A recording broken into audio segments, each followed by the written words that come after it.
በስመ አብ ወወልድ ወመንፈስ ቅዱስ አሐዱ አምላክ አሜን።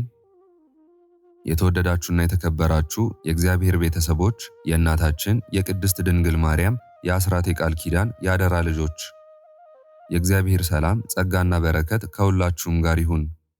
እንኳን ለዐቢይ ጾም አራተኛ ሳምንት መጻጉዕ ለተባለው የፈውስና የምህረት ጊዜ እንዲሁም ለታላቁ ጻድቁ አባታችን ለአቡነ ገብረ መንፈስ ቅዱስ ዓመታዊ የዕረፍት መታሰቢያ በዓል በሰላምና በጤና ደረሳችሁ። ዛሬ እጅግ የተለየ ቀን ነው። ምናልባትም የዘመናት ውደት ካላመጣው የፈጣሪ ልዩ ፍቃድ ካልሆነና እድለኞች ካልሆንን በቀር በቀላሉ የማናገኘው መለኮታዊ ምስጢር የሚከናወንበት ድንቅ ዕለት ነው። ብዙ ጊዜ በዓላትን ስናከብር ቀኑንና ወሩን እናስባለን። ነገር ግን ከዕለቱ ጋር ላይገጣጠም ይችላል። ዛሬ ቀኑም ወሩም ዕለቱም ትክክል ተገጣጥመዋል። ኦርቶዶክሳውያን አስተውሉ።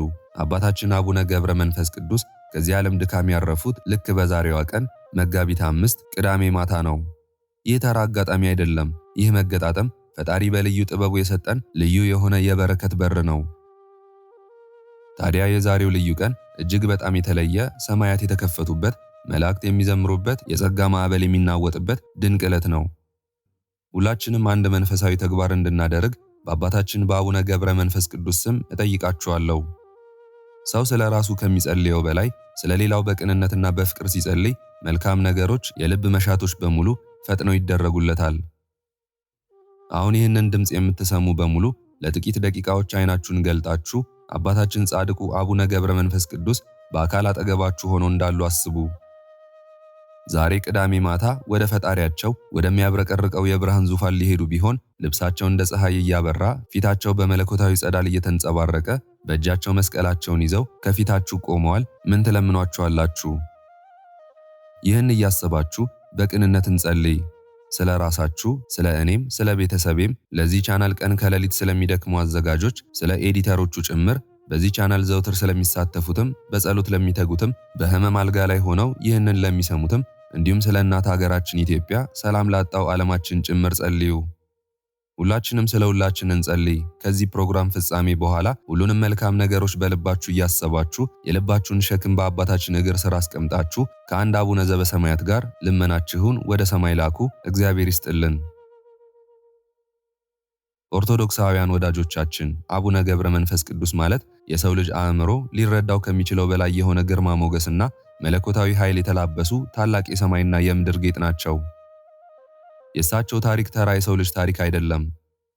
ሥጋ ለብሰው ሳለ እንደ መላእክት የኖሩ፣ በምድር ላይ እየተመላለሱ ከሰማያውያን ጋር ኅብረት ያደረጉ ረቂቅ አባት ናቸው። ዓለምን የናቁት ገና በልጅነታቸው ነው። ልብስ አልለበሱም። ነገር ግን ፈጣሪ በጸጋው ጸጉር አልብሷቸው ገላቸውን ሸፈነ።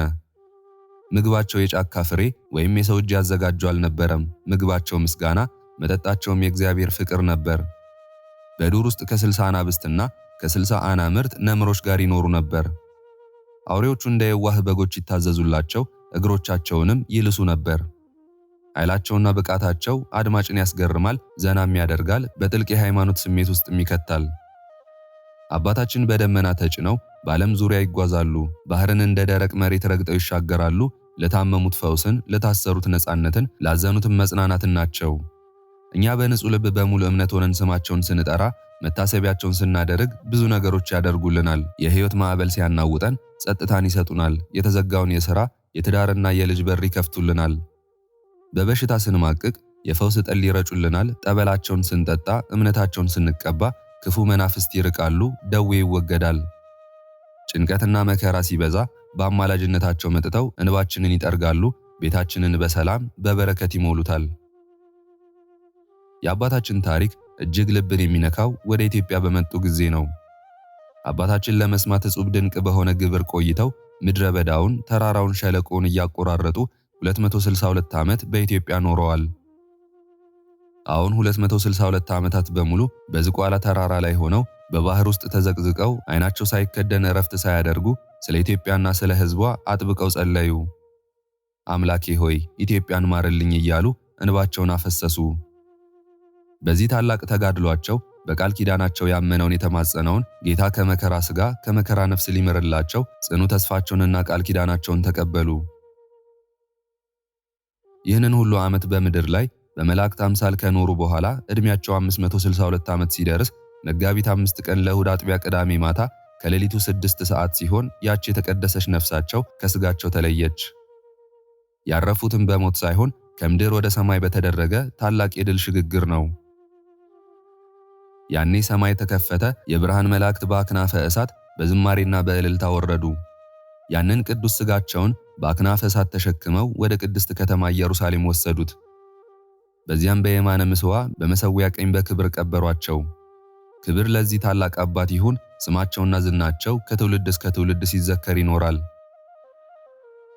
ዛሬ ይህንን ታላቅ የአባታችንን በዓል ለማክበር ድካም ሳይበግራችሁ፣ እንቅልፍ ሳይጫናችሁ፣ ብርድና ሙቀቱን ታግሳችሁ ወደ ዝቋላ፣ ወደ ምድረ ከብድ እንዲሁም ወደ ተለያዩ የአባታችን ገዳማትና ወደ የአብያተ ክርስቲያናቱ የተጓዛችሁ ምዕመናን በዓሉን በሰላም በደስታና በመንፈሳዊ ሐሴት አክብራችሁ በአባታችን ጸጋና በረከት ተባርካችሁ በፈውስ ተሞልታችሁ በሰላም ወደ የቤታችሁ እንድትመለሱ አምላከ አቡነ ገብረ መንፈስ ቅዱስ ይርዳችሁ። የረገጣችሁት መሬት፣ የጠጣችሁት ጸበል ለሥጋችሁ ፈውስን ለነፍሳችሁ ድህነት ይሁንላችሁ። አብዝቶ ይባርካችሁ። ዘመናችሁን ሁሉ በጤናና በሰላም ያቆያችሁ። እናንተ በዚያ በተቀደሰ ስፍራ የቆማችሁ እኛንም በጸሎታችሁ አትርሱ። ከቦታው ስትቆሙ ያንን የተቀደሰ አየር ስትተነፍሱ በዚህ ቻናል ዘውትር የሚሳተፉትን አድማጮቻችንን እንዲሁም መላው ቤተሰቦቻችንን በጸሎታችሁ አስቡን። የአባታችን የአቡነ ገብረ መንፈስ ቅዱስ ጸጋና በረከት ባለንበት እንዲደርሰን ለሀገራችን ሰላምን፣ ለሕሙማን ፈውስን፣ ላዘኑት መጽናናትን እንዲሰጥልን መልካሙን ሁሉ ከልባችሁ ተመኙልን። የተወደዳችሁ ኦርቶዶክሳውያን የጻድቁ አባታችን ውዳሴና ገድል ተናግሮ መጨረስ አይቻልም። የእሳቸው ታሪክ የውቅያኖስን ያህል የጠለቀ የሰማይን ያህል የራቀ የረቀቀ ነው። አሁን በመቀጠል መንፈሳችሁን ሰብስባችሁ ልባችሁን ክፍት አድርጋችሁ የምናቀርበውን የአቡነ ገብረ መንፈስ ቅዱስን ገድልና ተአምር በጥሞና በማዳመጥ የበረከቱ ተካፋይ ትሆኑ ዘንድ በእግዚአብሔር ስም እንጠይቃችኋለን። የአባታችን የአቡነ ገብረ መንፈስ ቅዱስ አምላክ ልቦናችሁን ይባርክላችሁ። የተጀመረው ታላቁ የዐቢይ ጾም የንስሐ የስርየትና የፈውስ እንዲሁም የበረከት ይሁንላችሁ።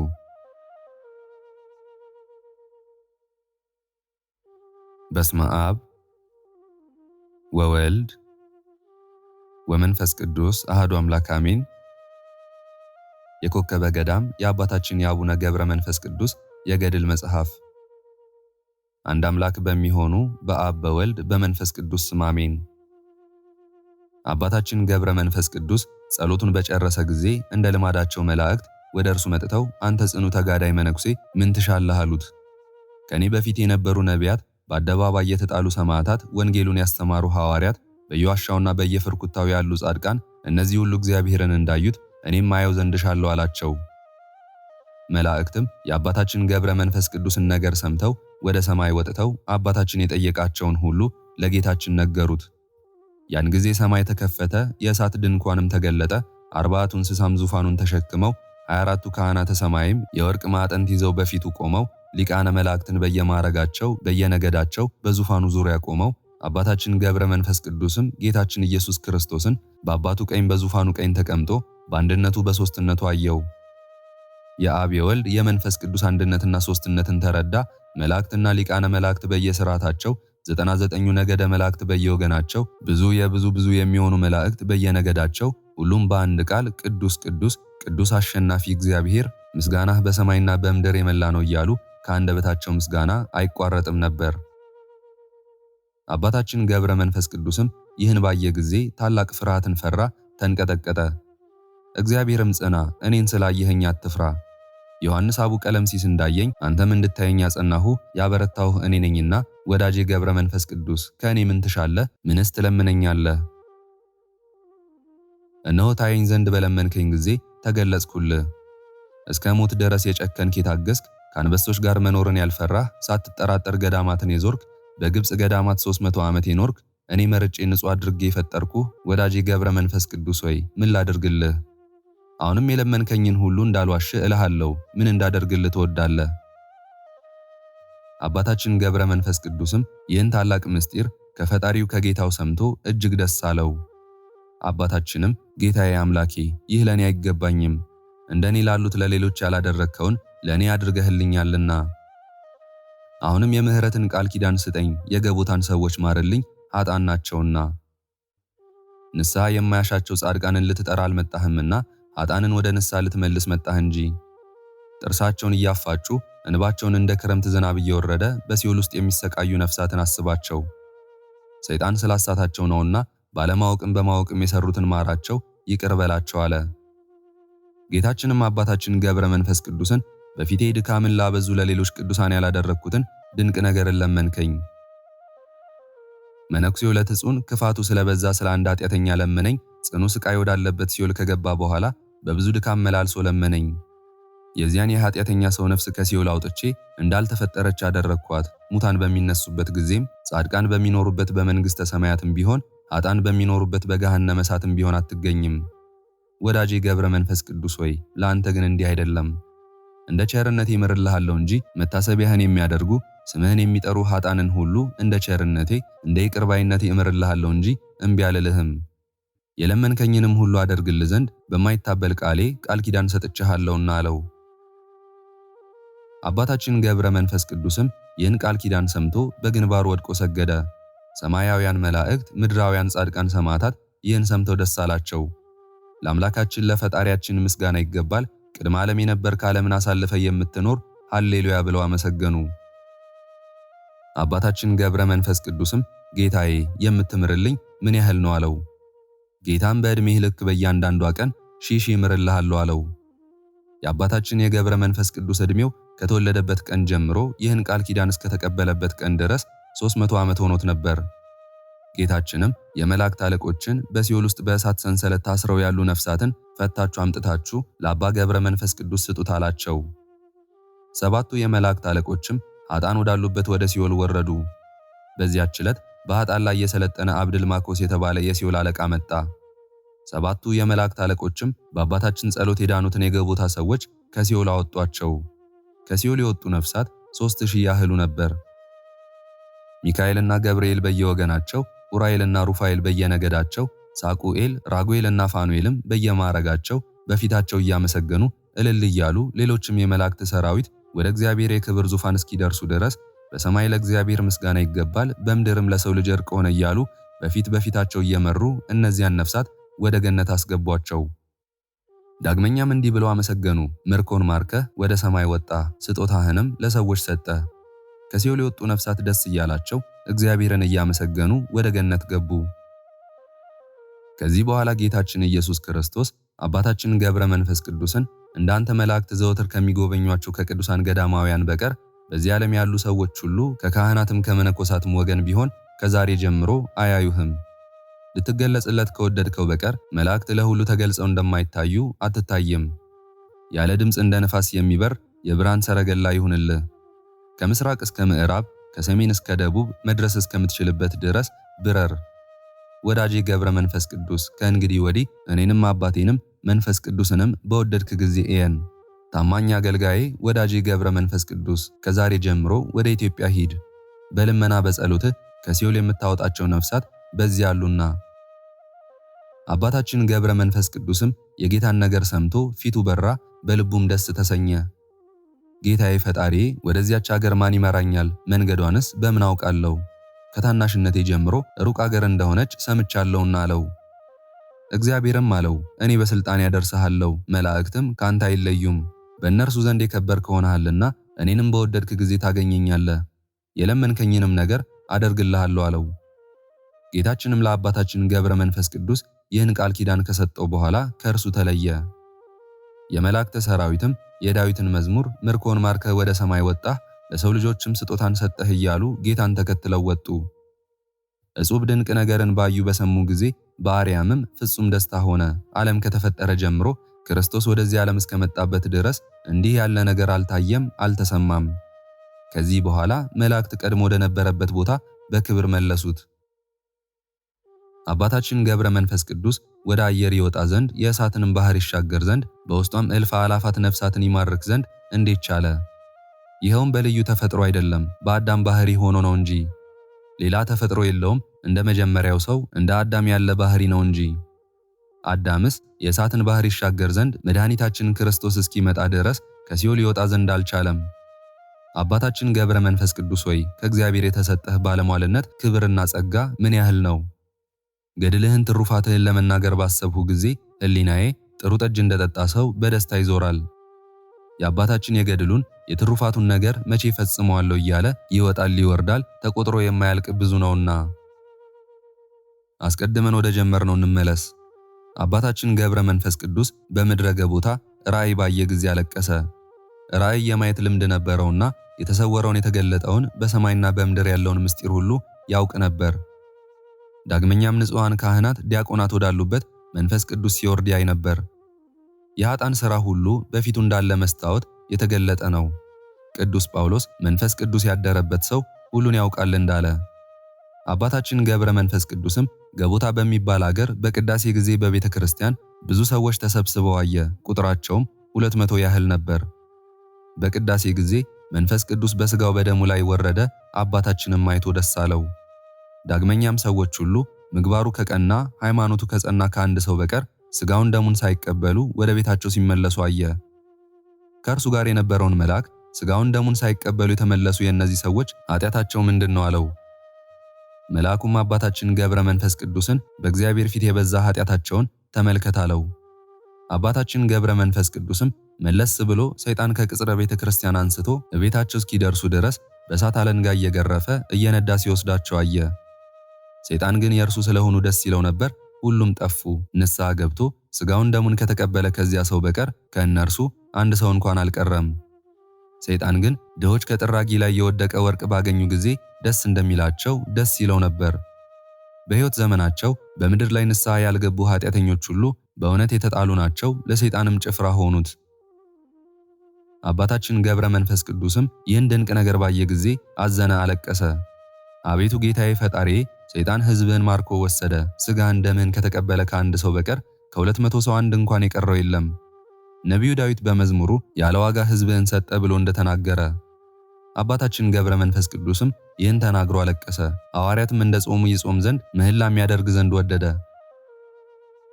ቀድሞ ወደ ነበረበት የባህር ደሴት ሄዶ ጸሎትን አበዛ። ይቅርታ ከማይገባው እርሱም ሰውን አግኝቶ ይቅር ከማይል ከጠላት ከዲያብሎስ ወገኖቹን ሁሉ ይቅር ይላቸው ዘንድ እግዚአብሔርን ለመነው። ጌታችንም ተገልጾ ንዑድ ክቡር የሚሆን አባታችንን ስለ ብዙ ድካምህ ብዙ ነፍሳትን ማርኩልህ አለው። በ200 ሰዎች ምክንያት እኔ በተወለድኩባት በተጠመቅሁባት በተነሳሁባት በእነዚህ በሦስቱ በዓላት 3,000 ነፍሳትን እምርልሃለሁ አለው። እነዚህንም 200 ነፍሳት እነሆ በእጅ ሰጠሁ፣ ወደ ርስት ውሰዳቸው አለው። በበዓልህ ቀን የተወለዱትን የተጠመቁትንም እምርልሃለሁ። መድህን ክርስቶስ ለአባታችን ለገብረ መንፈስ ቅዱስ ይህን ቃል ኪዳን በሰጠው ጊዜ አባታችንም ያን ጊዜ ወድቆ ሰገደ፣ ፈጣሪውንም አመሰገነ። ሰይጣንም ይህን ቃል ኪዳን ሰምቶ መራራ ልቅሶን አለቀሰ። ይህ ሰው ከተወለደ ጊዜ ጀምሮ ተዋረድኩ፣ እርሱ ሳይወለድ ጽኑ ስቃይ ወዳለበት ወደ ሲኦል በተንኮል ማርኬ የሰበሰብኳቸውን ነፍሳት በጾም በጸሎት ማርኮ የሚወስድብኝ ይህ ሰው ከማይደርስበት ቦታ ወዴት ልሂድ አለ። ሊሞትም ወደደ። ሰማያውያን መላእክት፣ ምድራውያን ጻድቃን ሰማዕታት ይህን ሰምተው ተደሰቱ፣ በደስታም ዘለሉ። ከዚህ በኋላ በብዙ ትሩፋት ጾምና ጸሎት በብዙ እንባ ኖረ። በእያንዳንዲቱ ቀንም 44 ሺህ ጊዜ ይሰግድ ነበር። የዳዊትን መዝሙር፣ የነቢያትን፣ የሰለሞንን ምስጋና፣ ውዳሴ ማርያምን ይጸልይ ነበር። የጌታን መከራ መስቀል እያሰበ እልፍ ጊዜ ቀኝ ፊቱን እልፍ ጊዜ ግራ ፊቱን በድንጋይ ይመታ ነበር። ይህንን ሙሉ በአንዲት ሌሊት በአንድ ቀን ያደርግ ነበር። በገድሉ በትሩፋቱ ለኃጢአተኞች የድህነት ምክንያት ሆናቸው። የብርያል ኃይሉም ደከመ፣ መርዙም ጠፋ። አባታችን ገብረ መንፈስ ቅዱስም በጸሎቱ ብዙ ነፍሳትን ማረከ። ከዕለታት በአንድ ቀን ጌታችን ኢየሱስ ክርስቶስ አባታችን ገብረ መንፈስ ቅዱስ በበረሃ ሳለ ጎበኘው። የሥራቸውን ክፋት ትመለከት ዘንድ ወደ ገባውን ሂድ አለው። አባታችንም ጌታችን እንዳዘዘው ወደ ገባውን ሲሄድ በመንገድ ደከመ። ሰይጣንም በክንፍ የሚበሩ በእግር የሚሽከረከሩ ብዙ የበረሃ አውሬዎችን አመጣበት። የእግራቸው ኮቴ ድምፅ የሚያስደነግጥ ነበር። አውሬዎች መጥተው ከበቡት፣ ጅብና ጃርት ቀደሙት። አባታችንም ባያቸው ጊዜ ከመጻሕፍት ከአዳም ልጆች ግብፅ ይከፋል፣ ከበረሃ አውሬዎችም ጅብ ይረክሳል የሚል ሰማው አለ። በመስቀል አምሳል ፊቱን አማትቦ ጃርትን እግዚአብሔር ጸጉርሽን ያርግፈው አላት። ይህን ባላት ጊዜ ጸጉሯ ረገፈ። አንበሳ ግን መጥታ ሰገደችለት፣ እግሩንም ላሰች። አባታችንም ጃርትን በጠላት ምክር እኔን ለማጥፋት መጣሽና አላት። ጃርትም አሁን አንተን እንጣላህ ዘንድ ሰይጣን ሰበሰበን፣ እርሱም ይጣላህ ዘንድ እነሆ አሁን ይመጣል፣ አባቶ ተጠንቀቅ አለችው። አባታችንም ስትለማመጠው ባየ ጊዜ እግዚአብሔር ጸጉርሽን ወደ ቦታው ይመልስልሽ አላት። ይህን ባላት ጊዜ ጸጉሯ እንደቀደመው ተመለሰላት። አባታችንም ከአንቺ ጋር ለሚመጡት ሁሉ ሄደሽ ንገሪ አላት።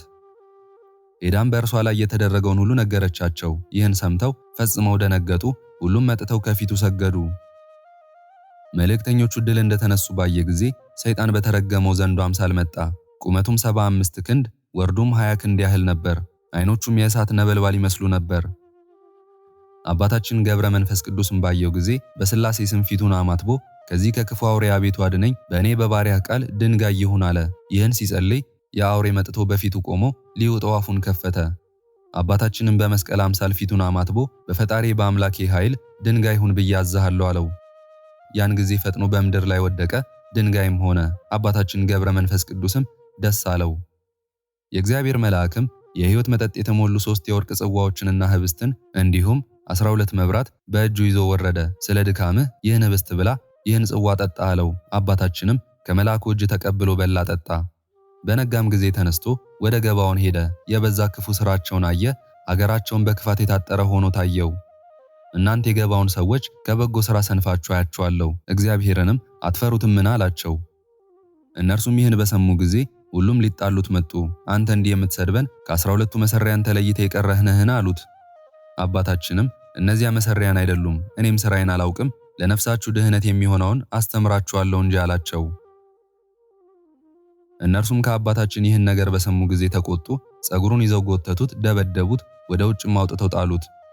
አባታችንም በዚያ ሲጸልይ ጌታችን ተገለጸለት። ወዳጄ ገብረ መንፈስ ቅዱስ በእኔ ምክንያት ያገኘህን መከራ አትፍራ፣ ታገስ። የቀኑን ሐሩር የሌሊቱን ቁር ታገስ።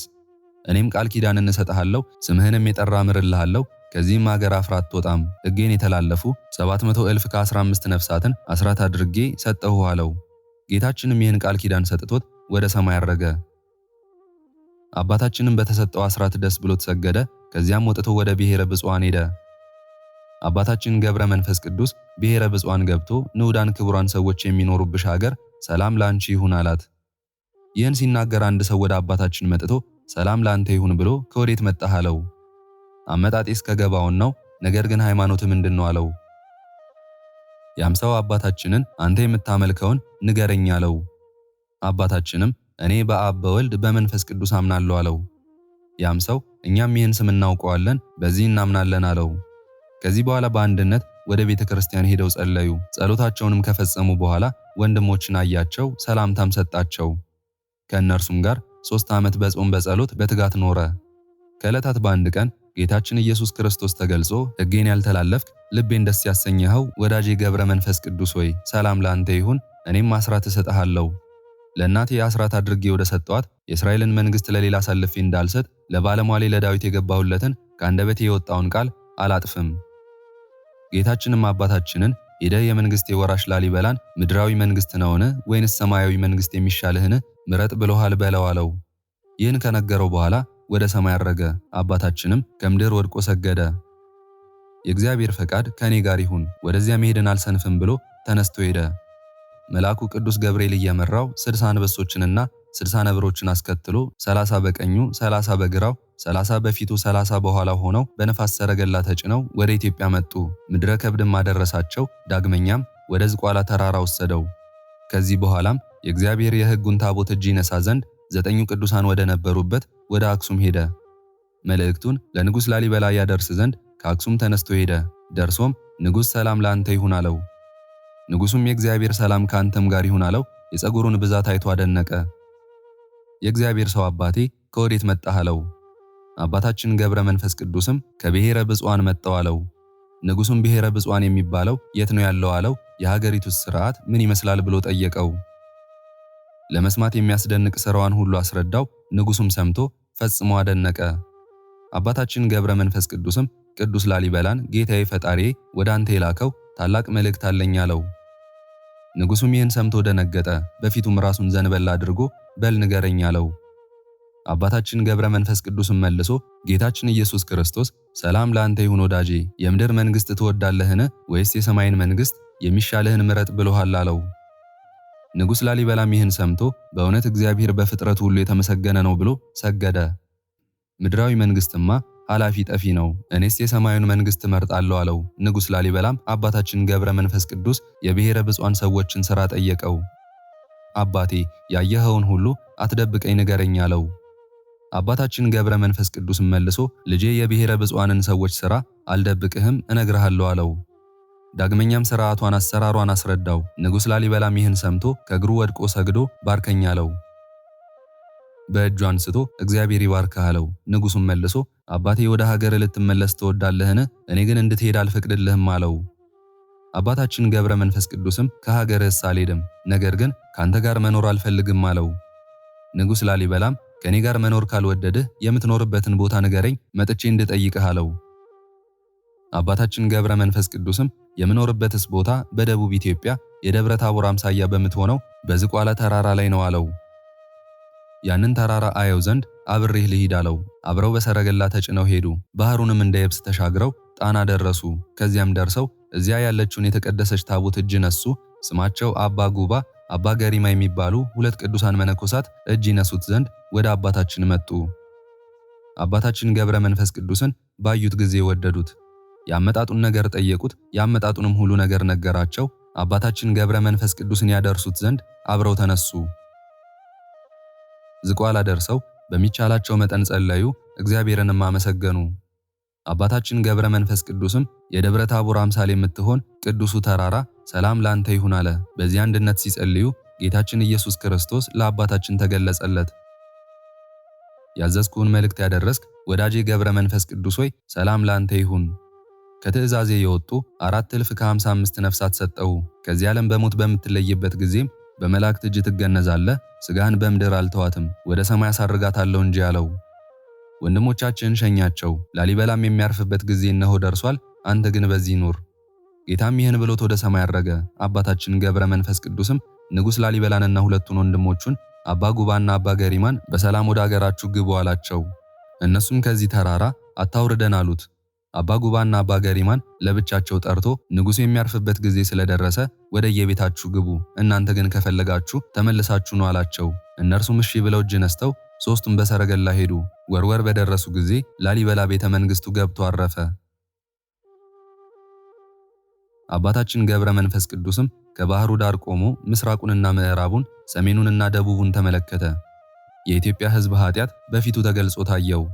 አባታችን ገብረ መንፈስ ቅዱስም ወደ ባህር ተወርውሮ ገብቶ በራሱ ተተክሎ ከዚህ ባህር እንዳልወጣ ሕያው በሆነ ስምም አልኩ፣ በእግሬም አልቆምም አለ። 40 ቀንና 40 ሌሊት በባህር ውስጥ እንዲህ ሆኖ ኖረ። ወደ አባታችን ገብረ መንፈስ ቅዱስ ስምህን የጠራ መታሰቢያህን ያደረገ እምርልሃለሁ የሚል ቃል ከሰማይ መጣ። ብፁዓዊ አባታችን መልአኩን የኢትዮጵያን ሕዝብ ሁሉ ካልማርክልኝ ከዚህ ባህር አልወጣም አለው። እስከ 100 ዓመትም ድረስ ተዘቅዝቆ ኖረ። ሥጋው ሁሉ አለቀ። ደሙም በባህር ውስጥ ፈሰሰ። ውሃውም ደም መሰለ። አጥንቶቹም እንደ በረድ ነጭ ሆነው ታዩ። አጋንንት ሊጣሉት ከአራቱ ማዕዘን ወደ እርሱ ይመጡ ነበር። በየዕለቱ 500 አጋንንት እስከ 100 ዓመት ድረስ በጦር ይወጉት ነበር።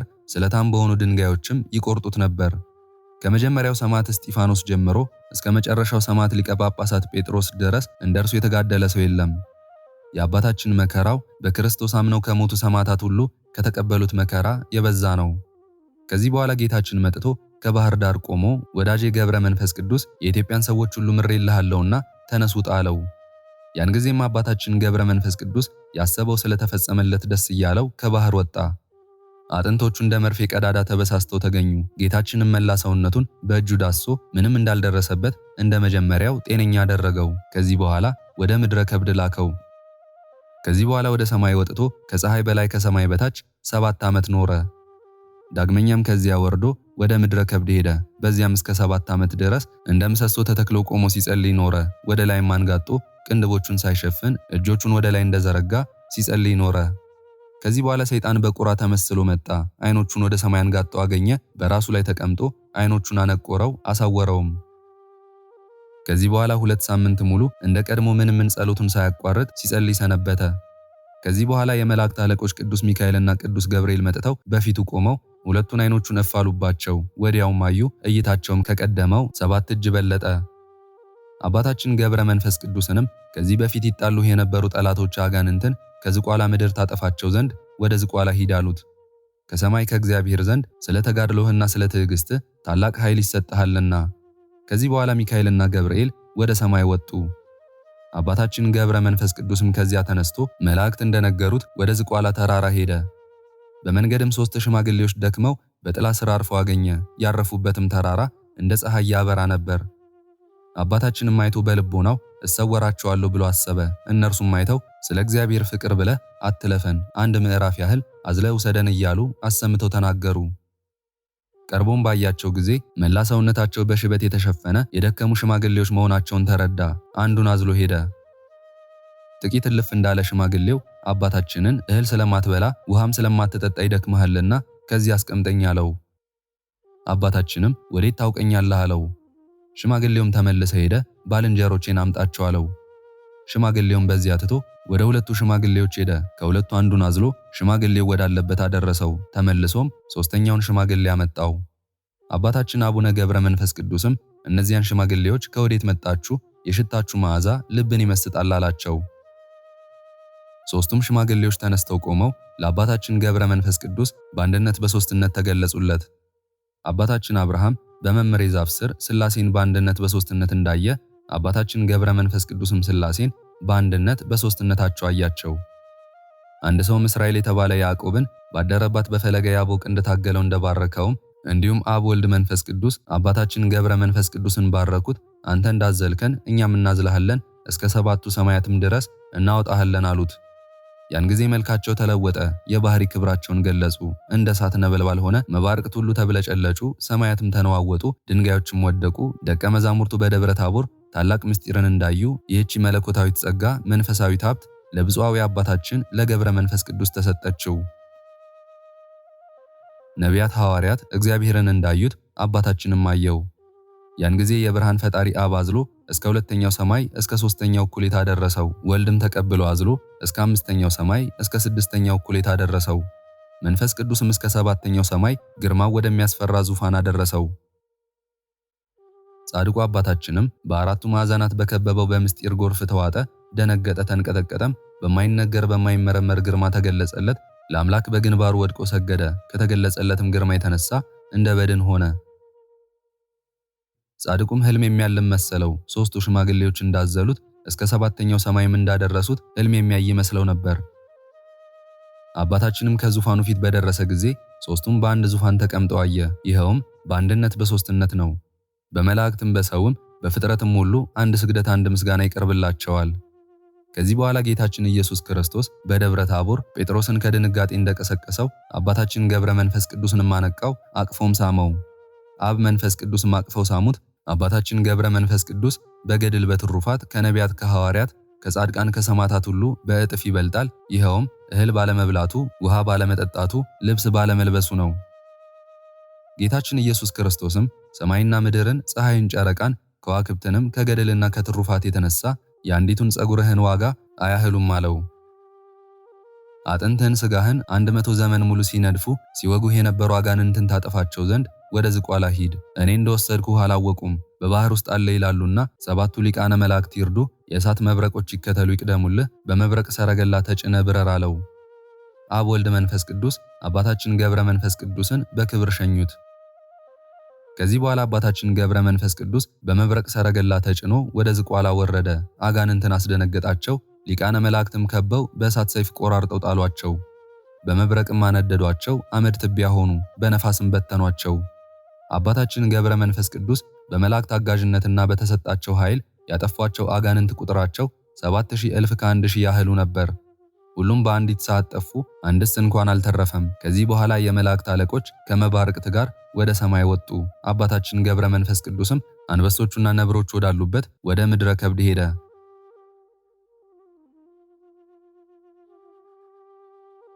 ንዑድ ክቡር የሚሆን አባታችን ገብረ መንፈስ ቅዱስ ከዚህ ኃላፊ ዓለም በሞት የሚለይበት ሰዓት በደረሰ ጊዜ ኃጢአት የሌለባቸው ንጹሐን ጻድቃን ሄኖክ፣ ኤልያስ፣ ሞትን ያልቀመሱ ሌሎችም ቅዱሳን ነቢያት እነዚህ ሁሉ ወዳሉበት ወደ ብሔረ ሕያዋን ሄደ። ከቀድሞ ጀምሮ የመሄድ ልማድ ነበረውና በሰረገላ ተጭኖ ሄደ። ከቅበላ እስከ ፋሲካ ከእነርሱ ጋር ይሰነብታል። ጌታችንም ወደ እነርሱ ወርዶ ቀድሶ ያቆርባቸው ነበር። ቀድሞ በእናቱ በእመቤታችን ቤተ መቅደስ በሰው እጅ ያልተዘጋጀ ሰማያዊ ህብስት አውርዶ ለደቀ መዛሙርቱ ቀድሶ እንዳቆረባቸው መላእክትም መምጣቱን አያውቁም ነበር። ያለ ጉጠትም ያን ህብስት መንካት አይችሉም። ለቅዳሴ የሚገባውን ልብሰ ተክህኖውን፣ የወርቅ ጽዋውን፣ ጻሕሉን መንካት አይችሉም። አቡ ቀለምሲስ ዮሐንስ ሥርዓተ ቁርባኑ ሲዘጋጅ የእግዚአብሔርን ምስጢር እንዳየ እንዲሁም አባታችን ገብረ መንፈስ ቅዱስ በኢትዮጵያ አደረገ። አስቀድመን እንደተናገርን ሲበሉም ጌታችን ኢየሱስ ክርስቶስ ህብስቱን አንስቶ ባረከ፣ ቆረሰ። ለደቀ መዛሙርቱም ይህ ሥጋዬ ነው እንኩ ብሉ ብሎ ሰጠ።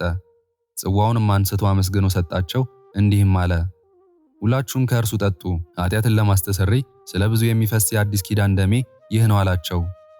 እንዲሁም ቅዱስ ሥጋዬ ለዘላለም ድህነት ሕይወት ይሁንላችሁ ብሎ ንጹሐት ክቡራት በሆኑ እጆቹ ለአባታችን ለገብረ መንፈስ ቅዱስ ሰጠው። አባታችን ገብረ መንፈስ ቅዱስም በጌታችን እጅ ሥጋውን ደሙን በተቀበለ ጊዜ የሚመስለው የሌለ ታላቅ ክብር ስላገኘ ፈጽሞ ደስ አለው። ብሔረ ሕያዋንም የተድላ የደስታ ሀገር ናት፣ የብርሃን ሀገር ናት፣ የእግዚአብሔርም ሀገር ናት። በውስጧም ሐዘን ትካዜ የለም። ደጋግ ሰዎች በዚህ ዓለም የሥጋ ኃጢአት የማያውቁ ንጹሐንም በዚያ ይኖራሉ። በውስጧም ረሃብ፣ ጥም፣ በሽታ፣ ድካም የለም። በውስጧም ዝሙት፣ ቂምና ቅናት፣ ገንዘብን መውደድ፣ ባልንጀራን መናቅ የለም። በአደባባዩዋ በዙሪያዋ ሁሉ የሰላም ጎርፍ ይፈሳል። ዙሪያዋ ጳዚዮን በተባለ ዕንቁ የተለበጠ ነው። ትዕቢተኞችም በእግር አይረግጧትም፣ የምድር ኃጢአተኞች ሁሉ አያዩዋትም። ያን ጊዜ እግዚአብሔር የመረጣቸው ወዳጆቹን በዚያ ያኖራቸዋል። እርሱ ባለቤቱ ከሥጋው ከደሙ ያቀብላቸዋል። እንደኛ ምስጢሩን የማያዩት አይደለም። ከሰማይ የወረደውን ህብስት በክብር በምስጋና ይቀበሉታል እንጂ ከእነርሱም ጋር በዓል ያደርጋል እንጂ። ደግ አባታችን አቡነ ገብረ መንፈስ ቅዱስ ጌታችንን ባየው ጊዜ የሚፈልገውን ያደርግለት ዘንድ መላልሶ ለመነው። በየበዓሉ አስራት ይሰጠው ነበርና ዘውትር እንዲህ አስራት ይቀበል ነበርና። እግዚአብሔር ከፈጠረው ከሰው ወገን እንደ እርሱ ያለ የለም። ጌታችን ኢየሱስ ክርስቶስም አባታችን ገብረ መንፈስ ቅዱስን ይወደው ነበርና የመረጥኩ ወዳጄ ገብረ መንፈስ ቅዱስ ሆይ ምን ትሻለህ? ምንስ ትለምነኛለህ? አለው። ከተወለድክበት ጊዜ ጀምሮ እስከ ዛሬ ድረስ ከአንተ ጋር ቃል ኪዳኔን አጸናው። አይሆንም ያልኩ ነገር የለም፣ በእኔ ዘንድ ፍቅርህ እጅግ በዝቷልና። አንተ በፈቃድ የተመረጠህ አይደለም፣ በእናትህ ማዕፀን ከመጸነስ አስቀድሞ እኔ መረጥኩ እንጂ አለው። ወዳጄ አሁንም የምትፈልገውን ለምነኝ፣ በሕያው ስሜ ማልኩልህ። ስለ ስሜ በዘመንህ ሁሉ ይህን ሁሉ መከራ ታግሰ ተቀብለሃልና አንተስ ከወሰንኩት ሕግ ሁሉ አልተላለፍክምና አለው። አባታችን ገብረ መንፈስ ቅዱስም መድኃኒታችን ኢየሱስ ክርስቶስን ያለውን ሁሉ ሰምቶ ፈጽሞ ደስ አለው። ጌታዬ ፈጣሪዬ፣ በዘመኔ ሁሉ የለመንኩህን ሁሉ ስታደርግልኝ ኖርኩ። ኃጥአንንም ሁሉ ምረህልኛል፣ ከሲኦል መከራም ሁሉ አውጥተህልኛል። አሁንም ከሞትኩ በኋላ ስሜ በዚህ ዓለም የተሰወረ አይሁን፣ የታወቀ የተገለጠ ይሁን እንጂ። ሥራዬም ሁሉ የተገለጠ ይሁን፣ ገድሌ ትሩፋቴ እስከ ዓለም ዳርቻ ድረስ የታወቀ የተገለጠ ይሁን ዘንድ ስሜም አንተ የገባህልኝም ቃል ኪዳን ሁሉ የታወቀ ይሁን። ምሕረት የበዛ መዓት የራቀ አቤቱ ጌታዬ፣ ሳይጠራጠር በእምነት ጸንቶ መታሰቢያዬን ዝክሬን ያደረገውን ሁሉ ማርልኝ። ለድሆች፣ ለጦም አዳሪዎች፣ ለባልቴቶች፣ ለሙት ልጆች ብዙም ቢሆን ጥቂትም ቢሆን በሚቻለው መጠን እነዚህን ያበላ ያጠጣ ያለበሰን ሁሉ ማርልኝ። ስሜን የጠራ ሁሉ አቤቱ ማረው፣ ኃጢአቱንም ይቅር በለው፣ በመከራው ጊዜ ሁሉ እርዳው ብሎ ለመነ። ጌታችን ኢየሱስ ክርስቶስም አባታችን ገብረ መንፈስ ቅዱስን እውነት እልሃለሁ የምምርልህም አንተ በቃልህ የተናገርከውን ብቻ አይደለም፣ በልብህ ያሰብከውን ሁሉ እምርልሃለሁ እንጂ። መታሰቢያህን ያደረገውን ስምህን የጠራውን በጸሎት የተማመነውን የገድልህን መጽሐፍ የጻፈውን ያጻፈውን ያነበበውን በጽኑ ልብ አምኖ የሰማውን ሁሉ እስከ ዘላለም ድረስ በማይጠፋ በሰማያት ባለ በሕይወት መጽሐፍ እኔ ስሙን እጽፈዋለሁ አለ። ለቤተ ክርስቲያን መባ የሚያገባውን ይኸውም ስንዴ፣ ዘይት፣ ዕጣን፣ ዘቢብ ሌላውንም ንዋየ ቅድሳት በመታሰቢያ ቀን ያቀረበውን እኔ ኃጢአቱን ይቅር እለዋለሁ፣ ተድላ ደስታ በሚደረግበት በሺው ዘመን ከእኔ ጋር አስቀምጠዋለሁ። ለድሆች ለጦም አዳሪዎች የሚራራውን፣ ለተራበ የሚያበላውን፣ ለተጠማ የሚያጠጣውን፣ ጥቂትም ቢሆን ብዙም ቢሆን በአንተ ስም አምኖ ይህን ሁሉ ያደረገውን እኔ በመንግሥተ ሰማያት የሕይወትን እንጀራ ከአንተ ጋር አበለዋለሁ። በአንተ ስም የታረዘውን የሚያለብስ፣ የተቸገረውን የሚረዳ፣ በመታሰቢያህ ቀን ያዘነውን የሚያረጋጋ፣ ባለጸጋም ቢሆን ድሃም ቢሆን ኃጢአቱ የበዛም ቢሆን ኃጢአቱን ትቶ በጸሎት ከታመነ የቀደመ በደሉንም አላስብበትም፣ የዕዳ ደብዳቤውንም እደመስስለታለሁ፣ እንዳልበደለም አደርገዋለሁ። እግዚአብሔርም ለአባታችን ለገብረ መንፈስ ቅዱስ ይህን ቃል ኪዳን ከሰጠው በኋላ ከእርሱ ተሰወረ። አባታችን ገብረ መንፈስ ቅዱስም ይህን ቃል ኪዳን ሰምቶ ወደ ምድረ ከብድ ተመለሰ። መጋቢት አንድ ረቡዕ ቀን አባታችን ወደሚወደው መነኩሴ ደረሰ። የእግዚአብሔርንም ድንቅ ሥራ ሲነጋገር ዋለ። ከዚህ ከኃላፊው ዓለም በሞት የሚለይበት ጊዜ እንደደረሰ እግዚአብሔር የሰጠውንም ቃል ኪዳን ከመጀመሪያው እስከ መጨረሻው ድረስ ያለውን ሁሉ ነገረው። ዳግመኛም በአማላጅነቱ አምነው መታሰቢያውን ዝክሩን ለሚያደርጉ ለኢትዮጵያ ሰዎች ሰላምና ድህነትን እንዳመጣልን ነገረው። አባታችን ገብረ መንፈስ ቅዱስም በዓለም ዳርቻ ሁሉ መታሰቢያው እንደሚደረግ በዚህ ዓለም በሕይወተ ሥጋ ሳለ አወቀ። በምድር ላይ የሚመስለው የሌለ ጻድቅ የታመነ እውነተኛውን የእግዚአብሔርን መንገድ የሚያስተምር በዝቋላና በምድረ ከብድ ተገኝቷልና። ከብድ ማለት ታላቅ ማለት ነው። በእውነት በውስጧ የሚኖሩ ሰዎች ታላላቅ ናቸው። ከዋክብቶቿም የከበረ ዕንቁ ይመስላሉ፣ እንደ ዕንቁም ያበራሉ። ከዋክብትም የተባሉ በውስጧ የሚኖሩ ቅዱሳን ናቸው። አባታችን ገብረ መንፈስ ቅዱስ ከዚህ ከኃላፊው ዓለም በሞት የሚለይበት ቀን በደረሰ ጊዜ መጋቢት 3 ዓርብ ቀን ታመመ። ለሞት የሚያበቃ ጽኑ ደዌ ያዘው። ጌታችን ሰውነቴ እስከ ሞት ደርሳ አዘነች እንዳለ የሚያርፍበት ቀን በደረሰ ጊዜም ፈራ። ብዙ ስውራን ባህታውያን ወደ እርሱ መጡ። ስማቸውም ፍሬ ቅዱስ፣ ዘራ ብሩክ፣ ያዕቆብ፣ ብንያም፣ ዮሴፍ ይባላል። አባታችን ገብረ መንፈስ ቅዱስም ከዚህ ዓለም በሞት እንደሚለይ ጌታችን መድኃኒታችን ኢየሱስ ክርስቶስ ቃል ኪዳን እንደሰጠው ከመጀመሪያው እስከ መጨረሻው ያለውን ሁሉንም ነገራቸው። እነዚያም ቅዱሳን ባህታውያን የአባታችንን የሞቱን ነገር ሰምተው አዘኑ፣ አለቀሱ። እርሱ የባህታውያን አለቃ ነውና። ቅዳሜ ቀን በብዙ ድካም በብዙ ጭንቅ ዋለ። እንዳስለመደው ስለ አጣን ነፍሳት ወደ አምላኩ መለመንን አላቋረጠም። በመሸም ጊዜ ደከመ፣ መናገርም አቃተው። እነዚያም ቅዱሳን ባየው በሰማው እንዲመሰክር ገብረ እንድርያስን ይጠሩት ዘንድ ሄዱ። ደርሰውም አባታችን ገብረ መንፈስ ቅዱስ እንደሚሞት ነገሩት። ገብረ እንድርያስም ይህን ሰምቶ ፈጽሞ አዘነ፣ መራራ ልቅሶንም አለቀሰ። ተነስቶም ንዑድ ክቡር አባታችን ገብረ መንፈስ ቅዱስ ካለበት ደረሰ። ይኸውም ለእሁድ አጥቢያ ቅዳሜ ማታ ነው። ፈጽሞ መሽቶ ከሌሊቱ 1 ሰዓት ሆኖ ነበርና የቄሱ ቤትም አባታችን ካለበት የራቀ ነውና እንደ አንበሳ በገዳሙ ጫካ ተኝቶ አገኙት። የሚጠጋበት ዋሻ የሚጠለልበት ዛፍ አልነበረውም። ከመንደሩ ጥግ ከመንደሩ አቅራቢያ እጁን ዘርግቶ አገኙት። ጌታችን ኢየሱስ ክርስቶስ በመስቀል ላይ እጆቹን እንደዘረጋ ሆኖ አዩት። አባታችን ገብረ መንፈስ ቅዱስ ከታመመበት ነፍሱ ከሥጋው እስከተለየችበት ሰዓት ድረስ ምስጋናን አላቋረጠም። በመከራውም ሁሉ ፈጣሪውን መሰለው። ገብረ እንድርያስም በአባታችን ፊት ያለውን ብርሃን ባየ ጊዜ የእግዚአብሔር ጸጋ አስፈራው። ደም ግባቱም ቀይ ነበር፣ የራስ ፀጉሩም ረጅም ነበር፣ ጺሙም እንደ በረዶ ነጭ ነበር። ገዳማዊ አባ ዮሐንስም ይህ ታላቅ አባት ቢሞት ምን አደርገዋለሁ ብሎ በሕሊናው አሰበ። ምን ላድርግ አለ። የት ቤተ ክርስቲያንስ እቀብረዋለሁ? በምንስ እገንዘዋለሁ አለ። ልብስ አልነበረውምና ቁመቱም ረጅም ነውና። በዚህ ዘመን እርሱን የሚመስል የለም፣ ክንዱ ረጅም ግርማውም የሚያስፈራ ነውና። ስለዚህ ከማን ጋር እቀብረዋለሁ? እኔ ብቻዬን ነኝና ሰውነቱንስ መዳሰስ እንደምን ይቻለኛል ብሎ አሰበ። እነዚህም ሕቡዓን ቅዱሳን ሰው እንዳያያቸው ወደ ቤተ ክርስቲያን እንውሰደው ብላቸው በእጅ አይሉኝም፣ ከሰማይ ከምድር የከበረ ይህን ታላቅ ሰው በዚህ በጫካ ብንቀብረው እግዚአብሔር ይቆጣል ብሎ አሰበ። ዳግመኛም ወደ ደብረ ዊፋት ልሂድ፣ የአባታችንንም ዕረፍት ለዚያች ሀገር ሰዎች ልናገር፣ አስክሬኑንም ወስደው በዚያ በክብር በምስጋና ይቅበሩት ብሎ አሰበ። አባ ዮሐንስም ይህን ሲያስብ 2 ሰዓት ያህል ቆየ። በሕሊናው ይህን ሲያወጣ ሲያወርድ ስሙ ያዕቆብ የሚባል አንድ ሽማግሌ በምሞትበት ጊዜ ሥጋዬን ይገንዝ ዘንድ ይቀብረኝም ዘንድ ለሰው አይቻለውም፣ የሰማይ መላእክት እግዚአብሔር ባዘዘው ቦታ ያኖሩኛል እንጂ ሲል ሰምቻለሁ ብሎ ነገረው። አባታችን ገብረ መንፈስ ቅዱስ ስለ ራሱ እንዲህ ትንቢት ተናግሮ ነበርና። ከዚህ በኋላ ከሌሊቱ 6 ሰዓት በሆነ ጊዜ ከሰማይ ታላቅ የነጎድጓድ ድምፅ ተሰማ።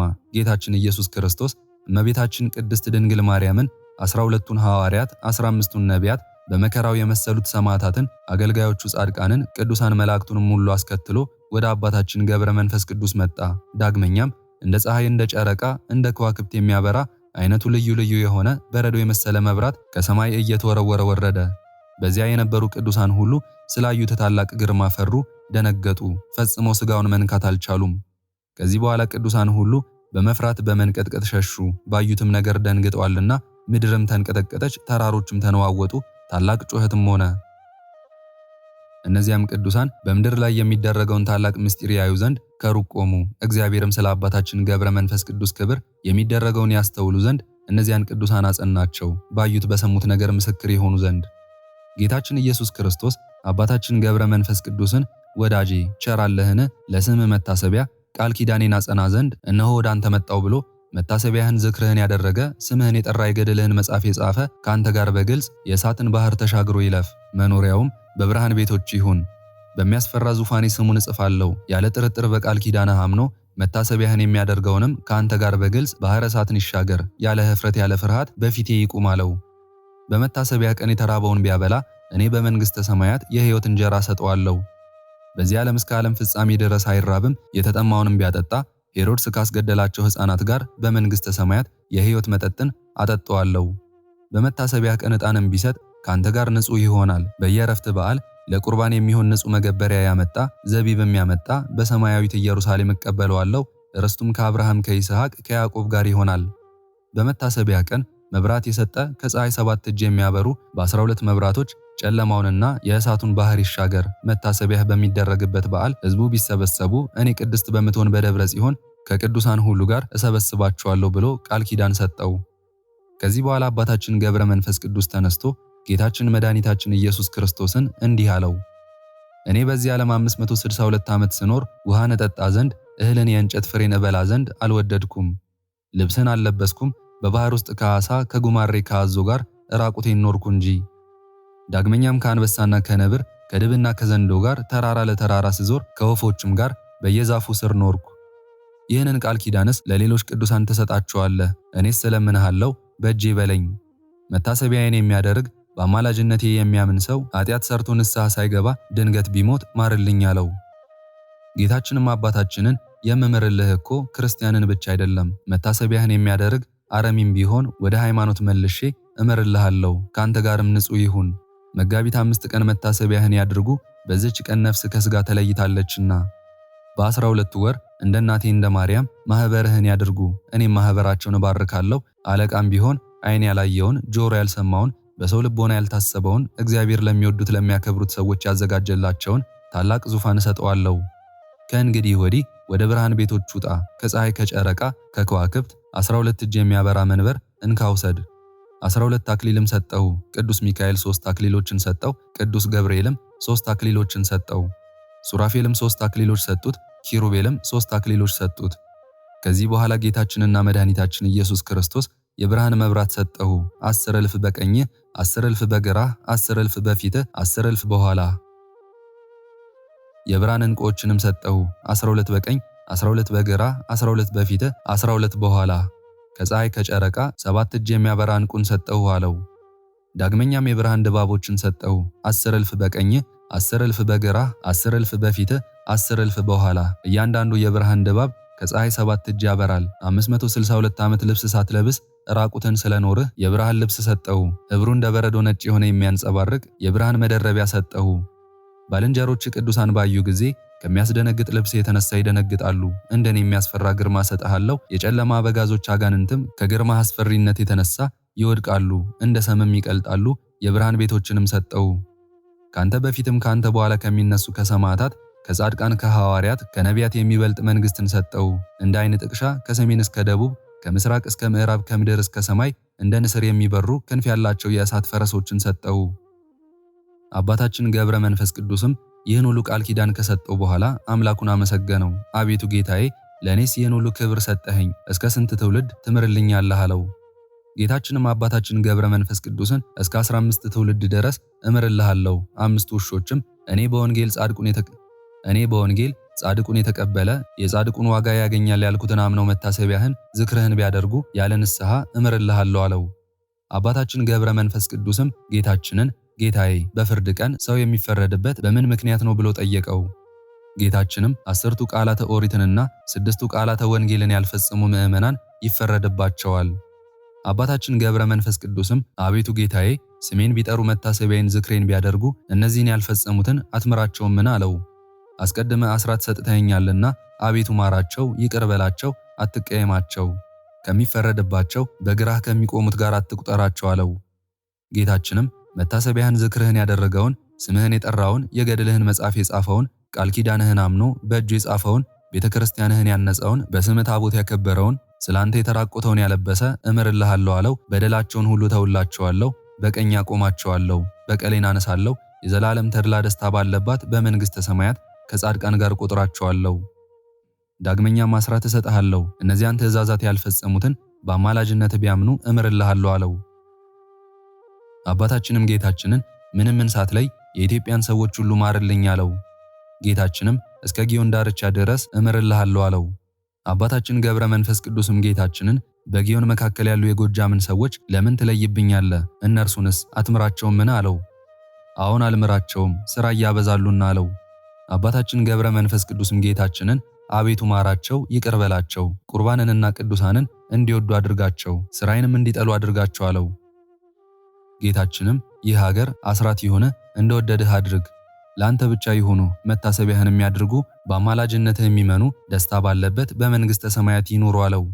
አባታችንም ጌታችንን አቤቱ አስቀድመ እስከ 15 ትውልድ ድረስ እምርልሃለሁ ብለህ ቃል ኪዳን ሰጥተኸኝ ነበር። ልጅ ባይኖራቸው መካን ቢሆኑ ጌታዬ እንዴት ይሆናሉ አለው። ጌታችንም ልጅ እሰጣቸዋለሁ፣ መካን ብትሆንም ማኅፀኗን ፈትቼ ልጅ እሰጣታለሁ፣ ወንዱም መካን ቢሆን ከሰውነቱ ዘር አስገኝቼ ልጅ እንዲወልድ አደርገዋለሁ አለው። ዳግመኛም ለሌሎች ቅዱሳን ያልተሰጠውን ቃል ኪዳን እሰጥሃለሁ፣ መታሰቢያህን ዝክርህን የሚያደርግ እናት አባቱ ሞተው ወደ ሲኦል ከወረዱ በኋላ ከመከራ ከሲኦል አውጥቼ ነፍሳቸውን በአንተ እሰጥሃለሁ አለው። መነኮሳትም በኃጢአት ምክንያት የንጽሕናቸው ክንፍ ቢሰበር በቃል ኪዳንህ ቢያምኑ ከምድር እስከ ሰማይ የሚበር እሳታዊ ክንፍን እሰጣቸዋለሁ፣ ንጽሕናቸውንም እመልስላቸዋለሁ አለው። በጻድቁ አባታችን ገብረ መንፈስ ቅዱስ ዕረፍት የጌታ ብርሃን በታየ ጊዜ ምድር በድንጋጤ ተናወጠች፣ ፀሐይ ጨለመ፣ ጨረቃም ደም ሆነ። ፀሐይስ በዚያን ሰዓት የለም፣ ከሌሊቱ 6 ሰዓት ነበርና። ጌታችን ኢየሱስ ክርስቶስ በዕለተ ዓርብ በተሰቀለ ጊዜ ፀሐይ እንደጨለመ፣ ጨረቃም ደም እንደሆነ ጨረቃ ከዋክብት ብርሃናቸውን አጡ። ፀሐይ በሰማይ እያለ በዕለተ ዓርብ ጨለማ እንደሆነ በአባታችን በገብረ መንፈስ ቅዱስ ዕረፍት ቀን ጨረቃ እያለ ጨለማ ሆነ። በዚህም በዓለም ሁሉ የዕረፍቱ ታላቅነት ታወቀ። ይህን ሁሉ ጻድቃን ብቻ ያዩት አይደለም፣ እንቅልፍ ጥሏቸው ከተኙ ሰዎች በቀር በዚያን ጊዜ በዚያ አካባቢ የነበሩ ሰዎች ሁሉ አዩት ተመለከቱት እንጂ። በዚያች ሌሊት ጨረቃም ደም ሆና አዩአት። ከፀሐይ ከጨረቃ ይልቅ የሚያበራ ወደ ምድረ ከብድ የወረደው የእግዚአብሔር ብርሃን ግን ይህን ያዩ ዘንድ ከሚገባቸው የዚህን ኃላፊ ዓለም ምኞት ከታናሽነታቸው ጀምሮ ከናቁ ሰዎች በቀር ያየው የለም። አቡ ቀለምሲስ ዮሐንስ የብርሃን ልጆች ትሆኑ ዘንድ የብርሃን ጌታ እመኑ እንዳለ የብርሃን ልጆችም የተባሉ በዚህ ዓለም ኃጢአት ያልሰሩ ንጹሐን ናቸው፣ ለዘላለሙም ብርሃን አይለያቸውም። ከዚህ በኋላ እነዚህ ቅዱሳን ቅዱስ ሚካኤል 12 አክሊላትን በእጁ ይዞ በአባታችን በገብረ መንፈስ ቅዱስ ሥጋ ቀኝ ቆሞ አዩት። ሌሎችም መላእክት እንደ ውሃ ፏፏቴ ያለማቋረጥ ልዩ ልዩ በሆነ ምስጋና ንጽሕት በሆነች ነፍሱ ፊት ሲያመሰግኑ አዩ። ይህ ሁሉ ሥርዓት ከተፈጸመ በኋላ አርባብ መላእክት ሥጋውን ተሸከሙ ብለው አሰምተው ተናገሩ። ቅዱሳኑም ዓይኖቻቸው እያዩ በሰማይ እንደ እሳት እየተንበለበሉ እግዚአብሔር ወዳዘዛቸው ይቀብሩት ዘንድ ወሰዱት። ትጉሃን መላእክትም አሳረጉት፣ ያደረሱበትን ግን አላወቁም። መቃብሩ በኢየሩሳሌም ይሁን የሚል ቃልን ሰሙ እንጂ። በሰማይና በምድር መካከል የአባታችን የገብረ መንፈስ ቅዱስን ሥጋ ተሸክመው መላእክትን ባዩአቸው ጊዜ ከስውራን 30 ከገዳማውያን 30 ሆነው ከእርሱ በመለየቱ ያለቅሱ ዘንድ መጡ። ከኢትዮጵያ ብቻ የመጡ አይደለም፣ ከግብፅ ከገዳማ አስቄጥስም በሰረገላ መጡ እንጂ። አባታችን ገብረ መንፈስ ቅዱስ የባህታውያን አለቃ ነውና ከሰማይ በታች በምግባር በትሩፋት በሃይማኖት እርሱን የሚመስለው የለም። እነዚህ የመላእክት ሰራዊት እግዚአብሔር ያዘዛቸውን ሁሉ ፈጽመው በክብር በብዙ ምስጋና በእልልታ በነጋሪት ድምፅ ነፍሱን አስገቧት። ጌታችን ኢየሱስ ክርስቶስ በ40 ቀን ወደ ሰማይ ሲያርግ እንደሆነው በአርያምም ታላቅ ደስታ ሆነ። መላእክቱም ዘውትር ለዘላለሙ ለአምላካችን ምስጋና ይገባል፣ ቅድመ ዓለም የነበርህ ዓለምን አሳልፈ የምትኖር ሃሌሉያ እያሉ በአንድነት አመሰገኑ። የጌታችን የመድኃኒታችን የኢየሱስ ክርስቶስ ይቅርታውና ቸርነቱ የአባታችን የገብረ መንፈስ ቅዱስ በረከቱና ረድኤቱ በእኛ በልጆቹ ላይ በመላው ሕዝበ ክርስቲያን ላይ እንዲሁም በሀገራችን በኢትዮጵያ ላይ ለዘላለሙ ጸንቶ ይኑር፣ አሜን።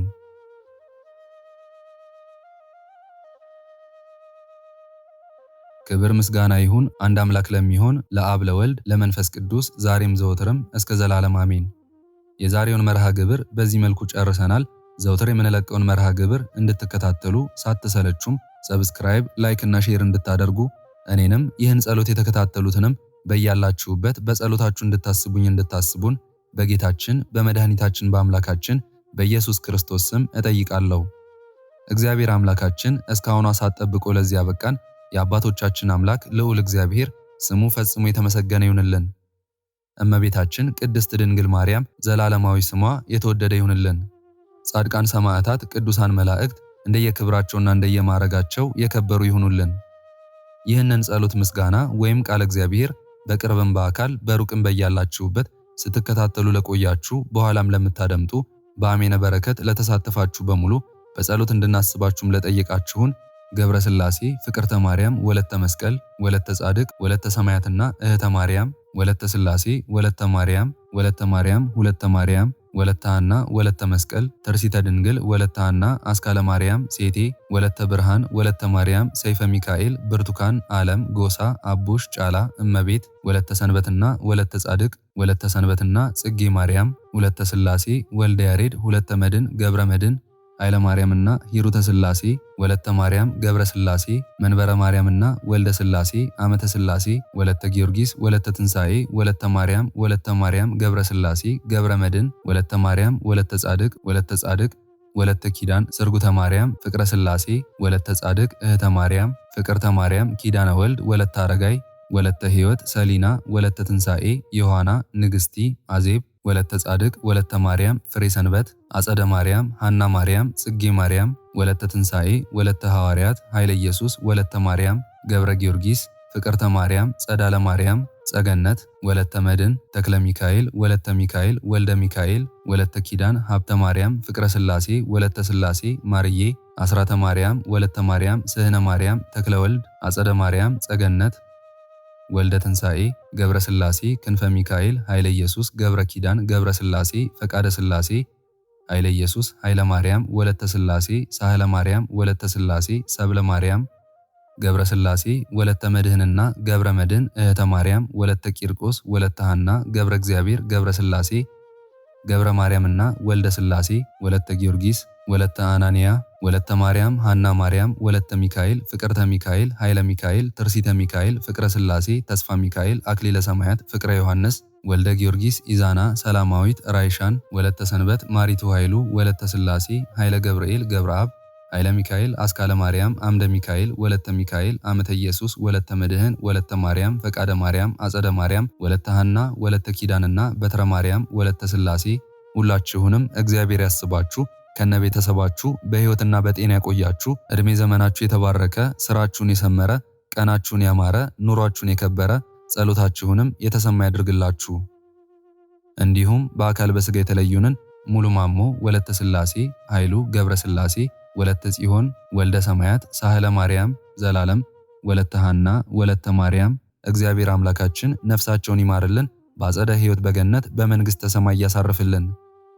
አነሳስቶ ላስጀመረን አስጀምሮም ላስፈጸመን ለልዑል እግዚአብሔር ክብርና ምስጋና ይግባው ዛሬም ዘወትርም ለዘላለሙ አሜን። አቡነ ዘበሰማያት